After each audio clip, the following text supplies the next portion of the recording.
So I want you to picture a manager, and we're going to call him Alan. Alan is conscientious, capable, and deeply committed to his team. He always arrives at the office on Monday morning with a clear plan for the week, exactly what you want a manager to do.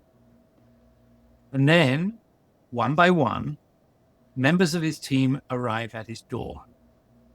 Each one brings a problem. And Alan, because he's conscientious and capable and deeply committed, engages with every single problem. He asks questions, he offers ideas. He says things like, "Let me look into that, and I'll get back to you on this." By mid-morning, Alan's entire week has been replaced by other people's week. His team members leave each conversation looking and feeling lighter. Alan looks distinctly heavier. By 6 o'clock on Friday evening, as Alan's team are heading to the pub, this is an English version, Alan is still at his desk, dealing with a rapidly multiplying collection of problems that are somehow, inexplicably, all his. Now, if you recognize Alan, you've either been managed by him or you've been him. In 1974, a man named William Oncken Jr. published an article in the Harvard Business Review that explained exactly what happened to Alan.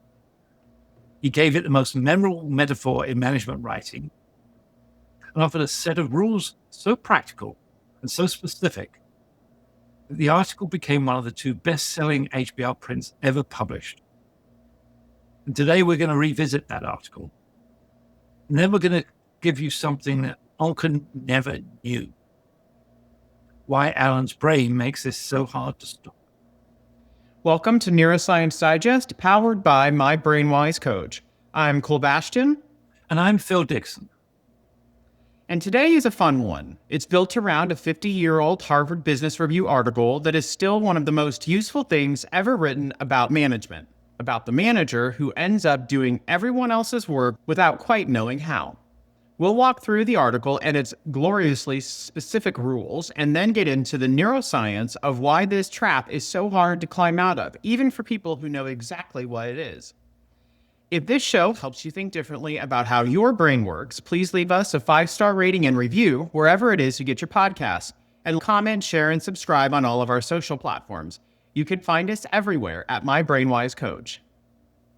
And we'll admit it. We've been waiting for an excuse to talk about this article properly for some time now. The neuroscience is serious. The metaphor is genuinely funny. So we're going to allow both to be true at the same time. So for anyone who hasn't read it, and I suspect, Phil, that there may be some people who have heard of it without having actually read it, let's go ahead and do it justice. Where does it open? Let's start with the title. And the article is called Management Time. Who's got the monkey? It opens with what I think is one of the most perfectly framed questions in management literature.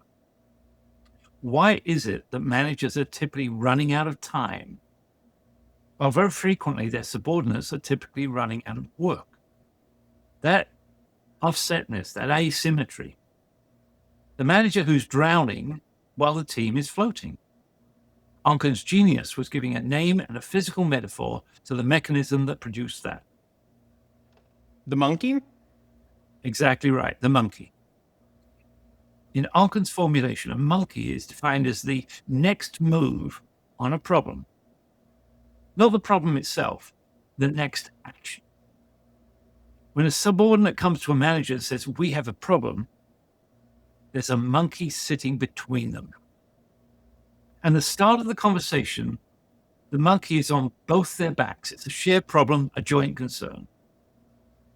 The question is, who leads the conversation or the meeting with the monkey on their back? And Oncken's observation was devastating in its accuracy. In most organizations, a lot of the time, the manager leaves with the monkey.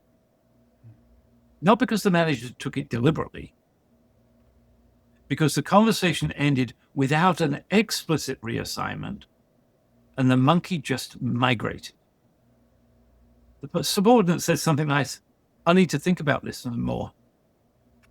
And the manager said something like, let me know what you come up with. And somehow the next action is the manager's? How'd that happen? And Oncken had a lovely term for the result: subordinate-imposed time. The portion of the manager's working day that belongs not to their own work, not to their boss's priorities, but to problems that have migrated upward from their team. And the metaphor extends beautifully into something genuinely comic: the menagerie, the growing collection of monkeys, each one a problem the manager took on that was never theirs to take. And he prescribed 5 rules for managing the monkey population, which we want to name, because they are delightful in their directness. They're delightful, and both Cole and I enjoy every one of them. Okay, rule 1. Monkeys should be fed or shot. If a problem is worth keeping alive, schedule time to advance it and move it on. If it's not, kill it. Don't let hungry monkeys wander around your office. Rule 2. The monkey population should be kept below the number the manager has time to feed. There's a maximum carrying capacity for monkeys. Rule 3. It shouldn't take more than 5 to 15 minutes to feed a properly maintained monkey. A problem that requires hours of the manager's time every time it surfaces is not a properly maintained monkey. Rule 4. Monkeys should be fed by appointment only. The manager does not hunt for starving monkeys. They should be fed on a schedule. Rule 5. Monkeys should be fed face-to-face or by telephone, never by written communication alone. Documentation can supplement the feeding, but can't replace it. And behind the comedy, there's really some good insight. The manager who collects monkeys has effectively reversed the purpose of their own role. Their job is to develop the capabilities of their team. Every time they take a monkey off a subordinate's back, they aren't helping. They're preventing that person's brain from doing the work it needs to do to grow. And we now know exactly why that matters neurologically, which is the conversation Oncken never got to have. So let me put a question to you, Phil. Alan knows the pattern. He's probably, or maybe, read the article. He's been on the course, and on Monday morning, he does it again. What is happening in Alan's brain? This is the conversation that, as you and I have discussed, we wish that Oncken could have had, because the neuroscience turns the whole picture from a management failing into a neurological trap. Start with the moment the subordinate arrives at the door with their problem. From the outside, it looks like a simple management interaction. However, if we go inside Alan's brain, something very specific is happening. The moment a team member presents a problem and signals that they need help, Alan's reward system activates. Specifically, and you don't have to remember this, the mesocorticolimbic pathway, the brain's primary dopamine reward circuit, fires in anticipation of being useful.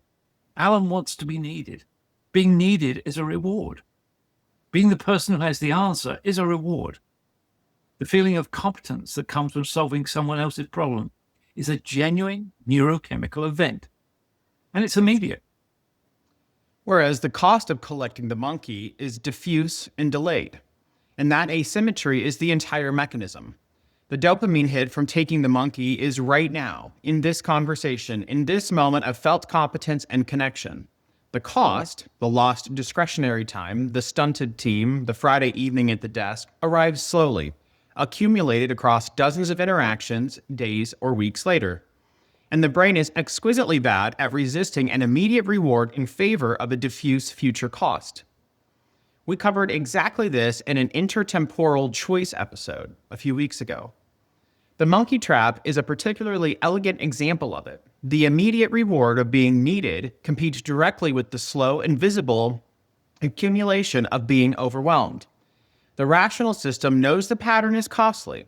The reward system doesn't care because it's operating in the present tense, and the present tense is saying, help this person, it will feel good. There's the cost of the subordinate, which Oncken intuited, but the brain imaging makes precise. When a subordinate hands their problem to a manager, something specific happens in the subordinate's brain. The prefrontal cortex, the structure responsible for analytical problem solving, creative thinking, and the development of judgment, effectively powers down. The problem is no longer theirs. There is nothing for the PFC to work on. The short-term convenience of giving the problem to Alan is purchased at the direct cost of the neurodevelopment that struggling with it would have produced. Every monkey that migrates to Alan is a learning opportunity for the subordinate that never happened, not metaphorically, neurologically. The subordinate's problem-solving circuitry is less developed after years of working for a monkey collector than it would have been otherwise. Alan's helpfulness is actively making his team, over time, less capable. And he's doing it because his own dopamine system told him to. And there's a developmental story behind why some managers are far more vulnerable to this than others, which we think is possibly the most important thing Oncken had no access to. I think you're right. It is. The tendency to collect monkeys is not evenly distributed, and in many cases, it's a pattern with deep developmental roots. The manager most prone to chronic monkey adoption often learned very early in childhood in their family system that their value to others was contingent on being useful. That safety, approval, and belonging were reliably available when they were solving problems for other people, and reliably less available when they were not. When being needed becomes neurologically indexed to being safe and loved, the adult version of that pattern produces a manager who generally cannot help themselves. The monkey on the conference room floor is not just an opportunity to be competent. It is, neurologically speaking, a pathway to the kind of connection and approval the brain learned to rely on decades before the conference room even existed. Which is why this isn't a character flaw. It's a developmental outcome, and it explains why telling Alan to just stop taking other people's problems is about as effective as telling someone with a sugar craving to just stop wanting sugar. So let's name who Alan actually is in personal threat and reward profile, or PTP terms, because you've been hinting that there's a specific profile that's most vulnerable. Yeah, there's a specific signature. And once you see it, you'll recognize it immediately in the manager. The committed monkey collector typically presents with a cluster of elevated facets that are, in isolation, entirely admirable. Number one, they're usually high on the need to be trusted. They take their reliability extremely seriously and follow through on commitments, and that's central to their identity. They're high on team orientation, genuinely invested in collective success, and almost unable to watch a team member struggle without moving in to help. They're high on approval and respect need. Other people's positive regard matters to them significantly. They're high on recognition need. Being seen as the person who comes through is important to them. And they're high on benevolence drive. Helping genuinely feels good to them, and declining an opportunity to help genuinely feels bad. And every one of those is a real strength, which is exactly what makes the pattern so persistent and so hard to diagnose. The monkey collector isn't a bad manager. They're frequently a deeply admired one, at least in the short term. The team loves them because they always come through. The problem is only visible in aggregate. The calendar with no white space, the strategic work that never gets done, the team that's quietly becoming more dependent rather than more capable. But there are two specific combinations that tip a manager from occasionally over-helpful into chronic monkey zoo. What are they? First is high benevolence drive combined with low autonomy and control need. That's a manager who genuinely wants to help, is not particularly invested in controlling what they work on, which makes them structurally unable to resist an approaching monkey. The second is the high participation driver combined with elevated prediction driver sensitivity. That means the manager who both needs to belong and needs to feel in control of what's happening. They will find that taking a monkey satisfies both drivers at once. It strengthens the relation bond with a subordinate, and it converts an uncertain problem into a certain task on their list. The monkey is not just a reward, it's two drivers being fed simultaneously. And the personal threat and reward profile, or PTP, also tells you who's naturally better at keeping the population down. The natural resistor has a different profile: lower approval and recognition need combined with higher autonomy and control need, which translates as someone less activated by being needed and more focused on their own agenda. Higher self-directed independence, lower benevolence drive, not a warmer or colder person, a person whose reward system is simply wired differently. They can decline the monkey without the internal cost the collector feels, because there's no strong dopamine pull toward adoption in the first place. And the important thing is that the solution for the collector is not to become the resistor. That's exactly right. The goal is to keep the strength, the genuine care, the deep commitment to the team, which Alan had, while building the specific skills that let the monkey remain with the person who owns it. And those skills are acquirable. They're just fighting an uphill battle against a neurological pattern that was probably built a long time ago. Has been reinforced by decades of dopamine rewards, which is also what an updated version of Oncken's article would say. The central metaphor would stay because it's simply too good to improve. But Oncken diagnosed the pattern from the outside, from observable behavior, without being able to go inside and explain it from that point of view. The updated version would open with the dopamine mechanism, because understanding why Alan keeps doing it is the difference between knowing the pattern and being able to change it. And the striking thing is how much of Oncken survives intact. His 5 rules hold up almost entirely, which is remarkable for something written from pure observation in 1974. His rule about face-to-face feeding rather than email is genuinely prescient. We know that synchronous human interaction produces physiological synchrony and the relational connection the participation driver requires, while asynchronous communication can't. His appointment-only rule is a direct application of what we understand about protecting discretionary time and the prefrontal cortex's need for space to do strategic work. His carrying capacity rule is cognitive load management before cognitive load management was a concept. Oncken got there by watching managers. The neuroscience got there by watching brains. They converge. So what would he actually add? He'd probably add 3 things.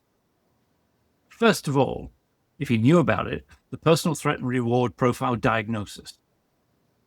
Before the monkey management rules, the updated article would include a self-assessment that tells the reader whether they are a natural resistor or a committed collector.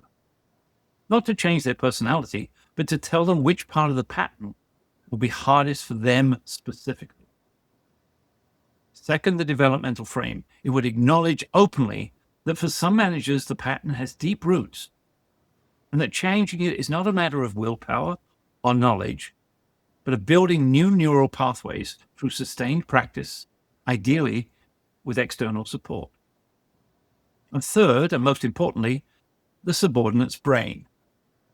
Oncken's focus was almost entirely on the manager. The updated article would give equal weight to what happens to the subordinate when the monkey migrates. The stunted prefrontal cortex, the atrophied problem-solving capacity, and the gradual increasing dependency. That's not because the subordinate is lazy, because they're responding entirely rationally to the incentive system their manager has created. Alan's not just harming himself. He's actively, neurologically, preventing his team from growing. So, Phil, in your opinion, what is the single most important thing we've discussed in this episode? Quite frankly, the monkey. The monkey in the corridor between the manager and the subordinate, that's not the problem. Dopamine that fires when Alan sees the monkey is the problem. William Oncken saw the behavior clearly enough in 1974 to describe it with devastating accuracy and genuine humor. What he couldn't see was the mechanism that makes it so persistent. The act of taking somebody else's problem, making it yours, is a neurological reward that's immediate, specific, and reinforced every single time it happens. The manager who understands that mechanism has something the manager who merely knows the rules doesn't. A genuine understanding of what they're fighting against. And the specific insight the PTP adds is that this fight is harder for some profiles than others. Not because those managers are weaker, but because their drivers are calibrated in a way that makes the monkey genuinely rewarding at a level the rules alone can't compete with. The most useful thing you can do after this episode is look at your own monkey collection and ask yourself this: not how many they are, but why do I keep picking them up? The answer's in your profile. The Oncken article is on the HBR website. It's 50 years old, takes about 25 minutes to read, and is worth every one of them. The link is also in the show notes. And if you're Alan, your team is just fine. They've been fine this whole time. Put the monkey down. Thank you for spending time with us today, BrainWise friends. Stay curious, stay compassionate, and always stay BrainWise.